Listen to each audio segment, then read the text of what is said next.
sayro ng front pages sa mga pamantalaan sa Mindanao. Sa Sunstar Davao, headline ang pagtiket kang kanhi Davao City Mayor Sara Duterte tungod sa overspeeding. Sa Bandera Mindanao, padayong nagsaka ang mga patay ug ang missing tungod sa pagbaha ug pag-ulan sa Mindanao.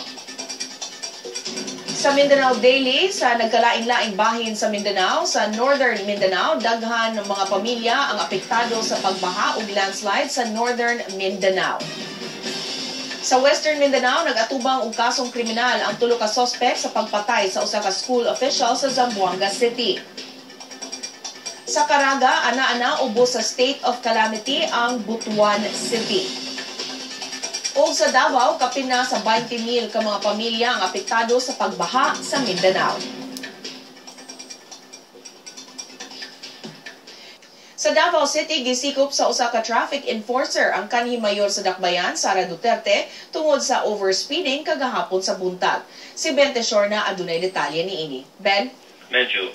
Alas 10:30 sa buntag kagahapon, gisikop sa usa ka traffic enforcer si kanhi Davao City Mayor Sara Duterte Carpio tungod sa pagpadagan sa iyang SUV sa Quinto Boulevard lapas sa speed limit nga 40 kilometers per hour. Ang enforcer nga si Michael Villarreal miingon nga 57 kilometers per hour ang gikusgon sa dagan sa sakenan sa kanhi mayor base sa natala sa speed gun nga dala sa enforcer. Wala na hinon musupag si Duterte Carpio sa pagsikop kaniya ug midawat na lang sa violation ticket nga milista kaniya tungod sa reckless driving.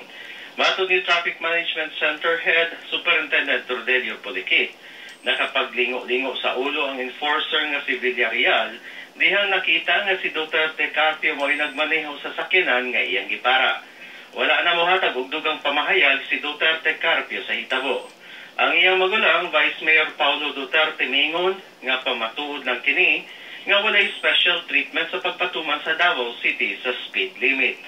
Apan matod sa Vice Mayor, mas maayo na lang unta nga gihilom ang maong hitabo tungod kay dili naman public official ang iyang manghod.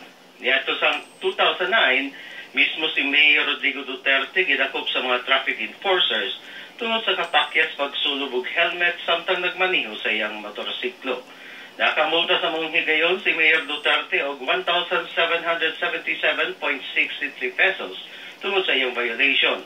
Si Duterte Carpio gipamulta sa og 1,278 pesos apan mahimong dili na kini moagi pa og seminar depende sa desisyon sa Land Transportation Office.